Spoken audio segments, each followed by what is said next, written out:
Olá, sejam bem-vindos à Rádio SBOT, o podcast oficial da Sociedade Brasileira de Ortopedia e Traumatologia.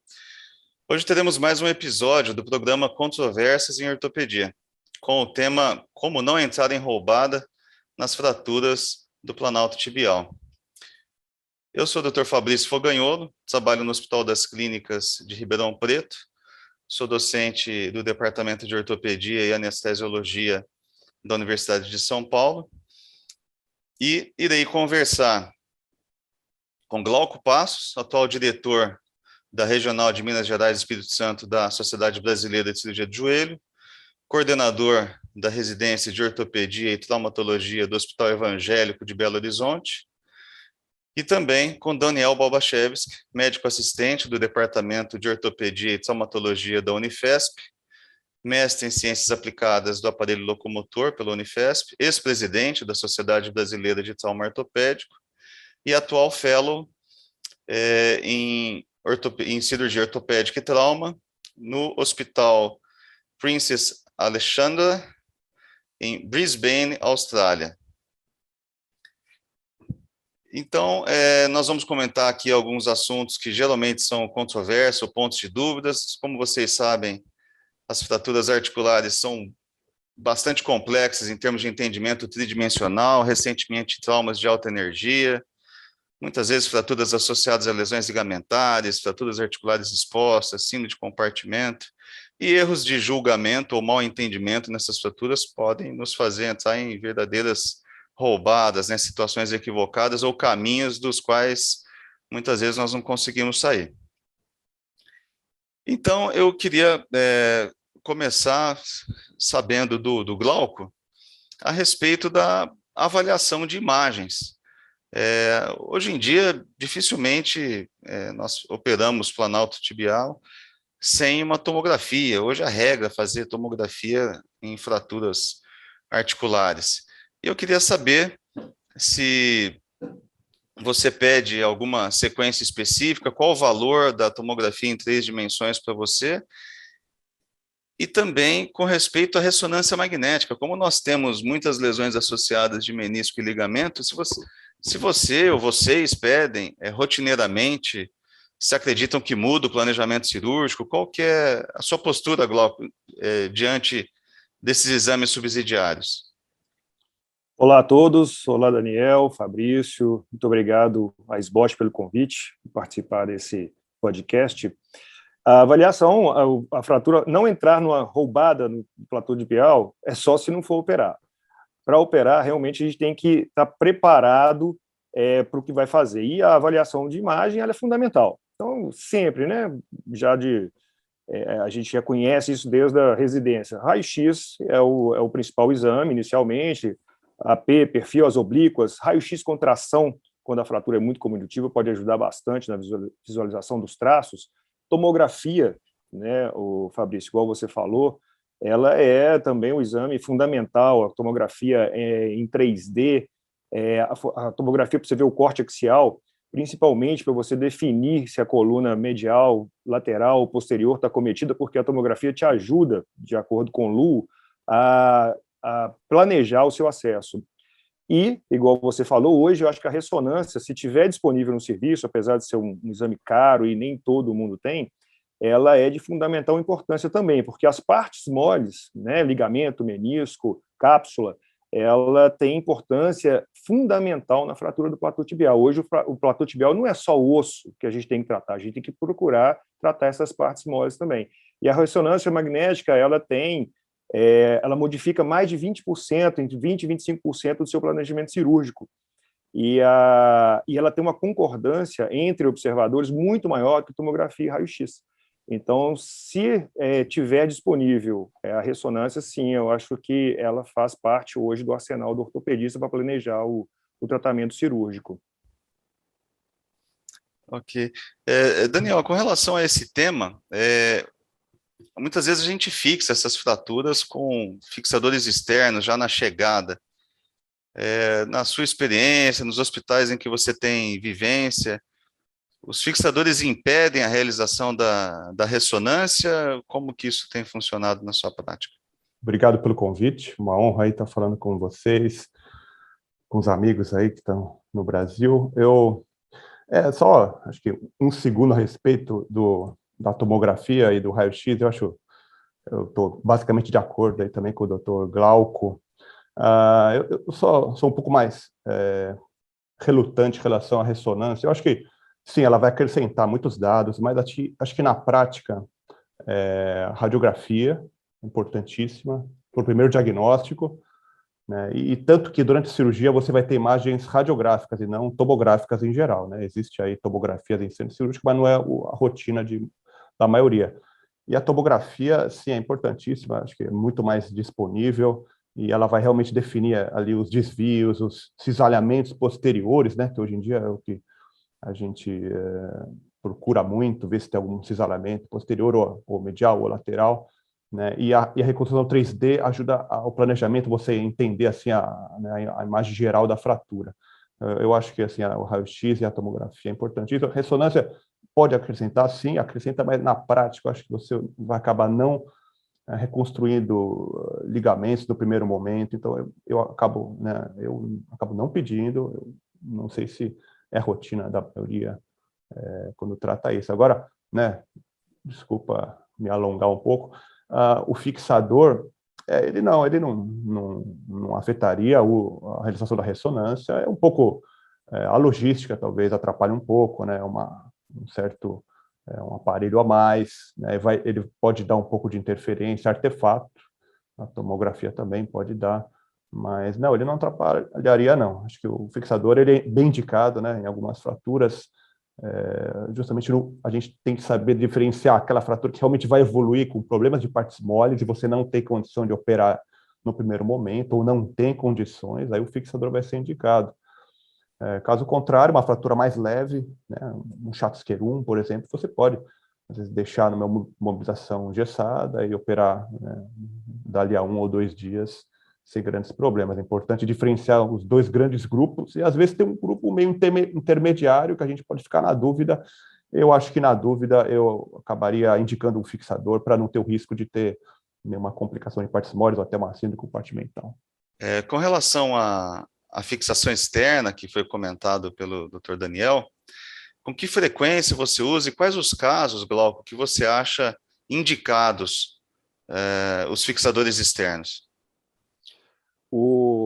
É difícil falar com que frequência a gente usa, porque isso depende realmente da energia do trauma, né? E, igual o Daniel falou, você tem que ver como que está a questão das partes moles. E, a partir do momento que você classifica a fraturas de maior energia, por exemplo, já Schatzker, que é a mais comum, é mais simples, né?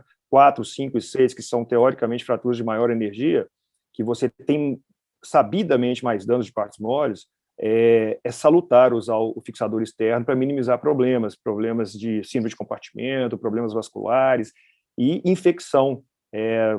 Naquela abordagem, às vezes, inicial abrupta de abrir, fixar com placa e parafuso, essa agressão maior às partes moles, ela pode aumentar o risco de infecção. Então, eu uso o fixador externo com bastante frequência, vamos dizer assim, a partir do momento que eu vejo que partes moles está com algum sofrimento, porque atrasar um pouco o procedimento não prejudica na realização da fratura, da fixação. Ah, joia. É uma coisa que eu vejo, assim, já tive muitos problemas com isso, e acredito que vocês também, nas fraturas expostas, onde você tem aquela alta energia e a dúvida entre fixar a superfície articular na chegada do paciente, na ocasião do desbridamento, daquele atendimento inicial, ou deixar por um segundo momento a reconstrução articulada. Alguns defendem no início, outros defendem de uma forma mais eletiva. O que você gostaria de orientar nesse sentido, Daniel? Eu acho que na prática vai depender de muitos fatores. Se você que vai operar a fratura dali a alguns dias, se você tem estrutura, que horário que chegou essa fratura, né? Tem a logística correta, o material, o pessoal para poder fazer o raio-x, né? Radioscopia. Eu acho que se você tiver alguma coisa que dificulte, não esteja em condições ideais, eu faria uma limpeza e uma fixação externa só. Se tiver tudo ideal, perfeito, você pode até partir para a fixação imediata, definitiva, né? Mas se tiver alguma coisa que não está perfeito, o que em geral acontece, eu acho que seria mais seguro fazer uma fixação externa, pura e simples, rápida, e depois partir para uma segunda abordagem, ou até às vezes terceira abordagem, para tratar definitivamente. Um outro ponto que está até relacionado, né, a essa gravidade de lesão de partes moles, que a gente tem visto aí com uma frequência crescente, é a síndrome de compartimento, especialmente naquelas fraturas bicondilares ou no Schatzker 4, que o risco é particularmente mais alto. E a gente precisa ter alguns cuidados, né, com as incisões de uma eventual fasciotomia. Outro momento que gera dúvida é quando fixar internamente se a gente está tratando uma síndrome de compartimento. Na chegada, no curativo da fasciotomia, só quando a fasciotomia vai ser fechada, na ocasião do enxerto de pele. Alguma opinião, algum consenso com relação a isso, Glauco? Eu acho que não existe uma regra, né, Fabrício? A fratura e essas lesões com síndrome de compartimento que a gente faz a fasciotomia, o momento de fixar é aquele momento que você percebe que o membro está salvo, que você está com menos risco de levar um dano maior, né? Então, o paciente está com fixador externo, está com a fasciotomia e a vascularização está boa, a ferida melhorou, a perna desinchou, e você se sente seguro para poder fixar e, ao mesmo tempo, fechar essa fasciotomia. Eu acho que, para mim, esse seria o melhor momento. E fazer uma síntese e deixar ainda aquela ferida aberta, eu não me sinto muito confortável. Então, o momento, para mim, é aquele momento que você prepara para fechar a fasciotomia, fazer a fixação definitiva e liberar o paciente. Uhum. Ah, joia. Agora, entrando num assunto que a gente talvez goste mais de falar, né? Que são as vias de acesso. Até alguns anos atrás, talvez uns 10, 15 anos atrás, a impressão é que a gente não tinha fratura com envolvimento posterior, porque a gente não utilizava tanto os acessos posteriores, né? E agora a gente olha com mais atenção, né, Glauco? Como você lembrou da classificação de Nu, a coluna posterior e o entendimento, né, dos cisalhamentos posteriores. Então, eu queria conversar um pouquinho sobre isso aí, sobre os acessos posteriores, né? Então, começando pelo lado medial, Daniel, aquela fratura póstero-medial, geralmente o côndilo acompanha o fragmento posterior, né? E é muito difícil reduzir essa fratura. Às vezes a escolha do decúbito também influencia na nossa redução e em algumas situações a gente perde muito tempo, né, nesse passo cirúrgico. Qual que são as dicas aí para não perder tempo com essa fixação, que geralmente a gente começa por ela, né? Geralmente a gente começa pelo lado medial. Acho que uma coisa que vai definir é se a gente tem uma lesão medial e lateral também. Se for só uma lesão medial, né, e pelo que você explicou, me parece ser o caso de uma lesão póstero-medial, um cisalhamento, que seria muito bem indicado um tipo de fixação, tipo uma placa posterior anticisalhante. Assim, a minha preferência é colocar o paciente de decúbito ventral e fazer algum tipo de via posterior. Eu gosto muito daquela via de Lobenhofer, que você começa medial e depois você pode ampliar pela prega do joelho até onde você achar necessário, e fazer só essa via e utilizar só o decúbito ventral. Agora, se você tiver uma fratura lateral, aí você vai ter que pensar, será que vale a pena fazer em dois momentos, ventral e depois dorsal, ou fazer o lado lateral em ventral, o que não é ideal, não é muito confortável na maioria das vezes, ou se você vai fazer em decúbito dorsal e sofrendo um pouco no medial. Então, você vai ter que dosar todos esses fatores, né? E eu sempre rezo para que seja só um cisalhamento póstero-medial para eu colocar o paciente ventral e ter mais facilidade, né? E só um breve comentário é que em ventral é muito mais fácil reduzir a fratura medial, né? Você estende o joelho e reduz. Então, eu prefiro essa via. Mas se tiver um cometimento lateral, aí vai ter que dosar, colocar na balança se vale a pena fazer em dois tempos, ou sofrer para fazer o lateral, ou sofrer para fazer o medial. Então, assim, as fraturas são muito variadas e cada caso é um, né? Então, temos que sempre pôr na balança o que é melhor para cada cirurgião e cada paciente. Falando agora, então, do lado lateral, né? Que a gente agora tem várias opções de acessos laterais, né? No medial, a gente tem ali 2 ou 3 abordagens, mas lateralmente, quando a gente tem aquele envolvimento anterior, posterior à cabeça da fíbula, A gente tem a opção do acesso de Carlson, Frosch, osteotomia do colo da fíbula, osteotomia do epicôndilo lateral do fêmur, acesso de Czerny, tem um monte de coisa, né? A gente fica até perdido em como escolher cada um deles, a gente acaba desenvolvendo alguma preferência, pelo menos comigo foi assim, né? Eu queria que o Glauco comentasse nessas fraturas mais complexas, com ou sem envolvimento medial, mas que ele precisa abordar anteriormente, posteriormente à fíbula, como que é a abordagem preferida dele, se ele segue alguma diretriz, alguma dica para a gente não sofrer também na cirurgia? Eu gostaria de ter essa diretriz, viu, Fabrício, para não sofrer na cirurgia, mas não é fácil, não. O acesso às fraturas laterais, elas realmente são o lado negro ali do joelho, né? Eu não sou familiarizado com as osteotomias, como o acesso de Kifuri ou as osteotomias da cabeça da fíbula, não. Se a lesão ela é anterolateral, eu uso o acesso anterolateral simples mesmo, estendido por epicôndilo até o tubérculo de Gerdy. Quando ele é posterior, como eu sou cirurgião de joelho de origem, eu tenho uma facilidade, não vou falar que é facilidade, mas um costumeiro acesso de Burks, eu uso mais por causa das lesões do LCP e tudo. Então, essas lesões posterolaterais, eu opto mais pelo acesso totalmente posterior, sabe? E eu tenho a dificuldade, igual o Daniel falou, porque tem que virar o paciente, né? Então, às vezes você começa fazendo um lado medial de um jeito e você tem que virar o paciente para fazer o lado posterolateral, se for uma lesão anteromedial, por exemplo, uma lesão posterolateral. Agora, se for bicondilar, aí o acesso de Burks te dá acesso aos dois lesões condilares posteriores, as duas da coluna posterior toda. Então, eu não tenho facilidade, não costumo utilizar as osteotomias, mas eu prefiro fazer o acesso posterolateral total ou anterolateral total. Certo. Aliás, assim, muita gente até subdivide, né, os acessos posterolaterais entre com osteotomia e sem osteotomia, né? É um tópico realmente difícil. Exatamente. Eu queria saber do Daniel, então, para a gente deixar a discussão um pouquinho mais difícil ainda. Quais são as situações que ele gosta de fazer osteotomia, ou que ele acha indicado fazer osteotomia, ou que ele não acha indicado e prefere não fazer, e às vezes uma solução diferente da osteotomia?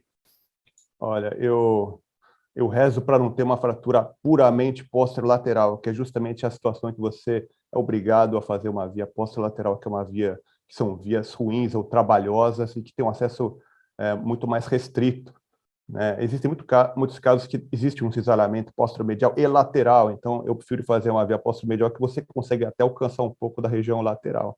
Agora, se for realmente uma fratura só posterolateral e que necessite realmente de fixação, porque muitas vezes é um cisalhamento muito pequeno, um fragmento muito insignificante, que às vezes é muito esforço para pouco benefício, né? E às vezes, dependendo um pouco da idade do paciente, se já tem uma artrose presente, então a gente tem que dosar tudo isso, né? Mas se for só uma lesão posterolateral, eu faria também. A minha formação não é de joelho, é de trauma, então eu sempre evito aí longas cirurgias, osteotomias, muito raramente. Faria o braço lateral também da Burks & Schaffer, que eu acho que é a menos ruim, eu diria, menos invasiva, e iria de encontro à região posterolateral e tentando, né, colocar algum tipo de implante ali anticisalhante, né, e também em decúbito ventral, geralmente, né? Só colocaria em lateral se tivesse que fazer algum tipo de fixação lateral associada. Mas eu acho que, assim, ainda bem que esse tipo de fratura é a menos frequente, né? E também, assim, isso para não falar de opções, por exemplo, com artroscopia ou coisas percutâneas, né? Você consegue, às vezes, levantar um pequeno afundamento pós-lateral, em decúbito dorsal, como a radioscopia, ou muitas pessoas com artroscopia. Não é o meu costume, mas existe esse recurso. Acho que a gente pode usar esses outros métodos menos invasivos. Eu tento fazer sempre uma coisa menos invasiva possível. Uhum. Bom, aproveitando agora a formação em joelho do Glauco, eu queria perguntar a respeito das lesões associadas, ligamentares, especialmente as lesões ligamentares.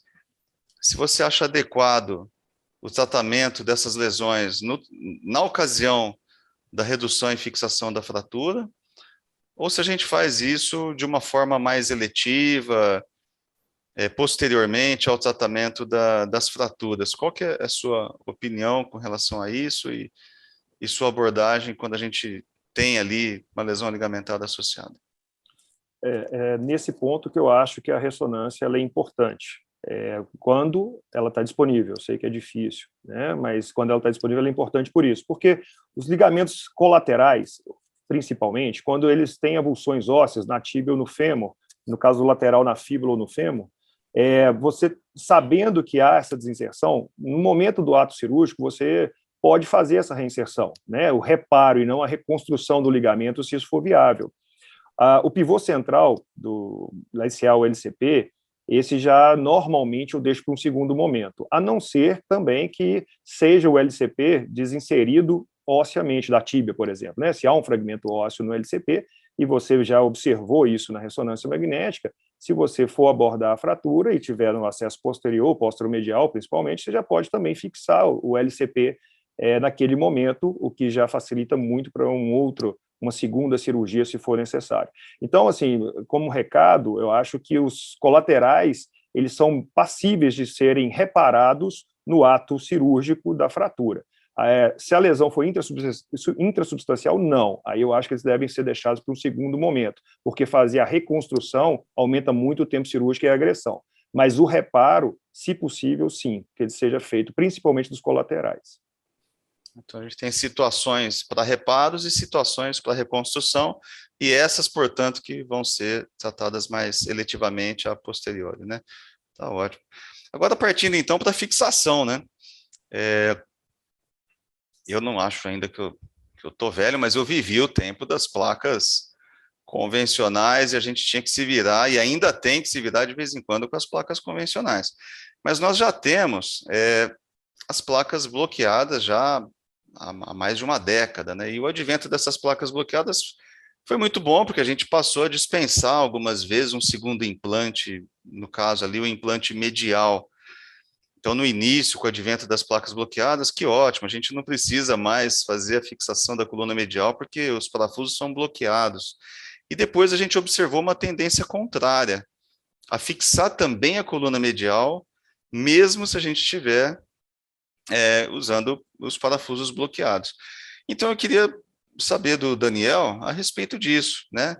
Se ele acha que a gente precisa de uma segunda placa medial e quando que a gente não deve usar uma segunda placa medial. Bom, eu acho que vai nas depender bicondilares. Vai depender muito da fratura. Justamente, você comentou que uma bicondilar, eu imaginava, a gente tem que, eu acho que assim, o conceito de fixar uma fratura, né, a fratura envolve as partes moles também. Então, você sempre tem que tentar evitar incisões, tempo cirúrgico, sangramento, né? Eu até evito o garrote, né? Outra coisa polêmica, acho que não precisamos entrar nesse assunto, mas, enfim, eu acho que se for possível você evitar uma segunda incisão, um segundo implante, isso é benéfico para o paciente, contanto que isso não acarrete aí uma instabilidade na fixação.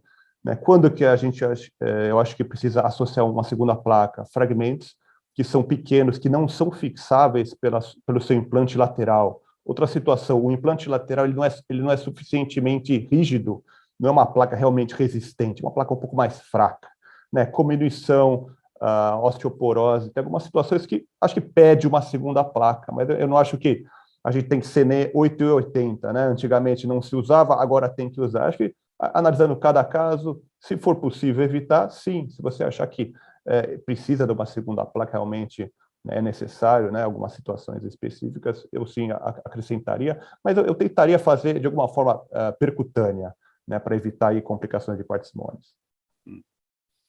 Tá ótimo. Enxerto, hein? Pessoal, o que vocês acham a respeito de enxerto? Glauco, eu tenho percebido que a utilização de enxerto nas fraturas dos planaltos tibiais tem diminuído em termos de frequência. Não sei se você também percebeu isso, e quando que você usa e quando que não usa enxerto. Olha, quando tem eu uso enxerto mesmo quando há uma depressão articular, e aí você precisa levantar aquele fragmento, e quando você levanta, às vezes você cria um espaço no osso subcondral ali, naturalmente, porque você vai levantando e vai fazendo uma agressão ao osso para subir a articulação, e cria ali um defeito ósseo. E, às vezes, só o uso de parafusos como grelha não é o suficiente para segurar aquela articulação. E você fazendo um enxerto, até do enxerto do próprio paciente, eu opto normalmente por crista ilíaca, né, que é um excelente enxerto, né, tanto de osteoindutor quanto de suporte, você otimiza, melhora esse potencial de cicatrização do osso. Então, eu normalmente uso enxerto nessas fraturas por afundamento, que precisa levantar, e aquele espaço criado ali, até por mim mesmo, pelo próprio cirurgião, pela agressão ao levantar o fragmento, deixa um vácuo ali, um defeito ósseo muito grande, e aí eu uso enxerto nesses casos. Em outros, raramente eu uso. Tá bem. E com relação à utilização de substituto ósseo, Daniel, você que está agora com essa experiência fora do país, onde talvez os recursos financeiros sejam maiores, o que você pensa a respeito disso? Porque uma coisa é você usar o enxerto ou o substituto como um papel importante estrutural para dar resistência, e outra é para preencher o defeito pensando ali na consolidação óssea, como o Glauco mencionou bem, né? Sim, O substituto preenche bem esse papel como resistência mecânica, mas sim, o potencial osteogênico é baixo.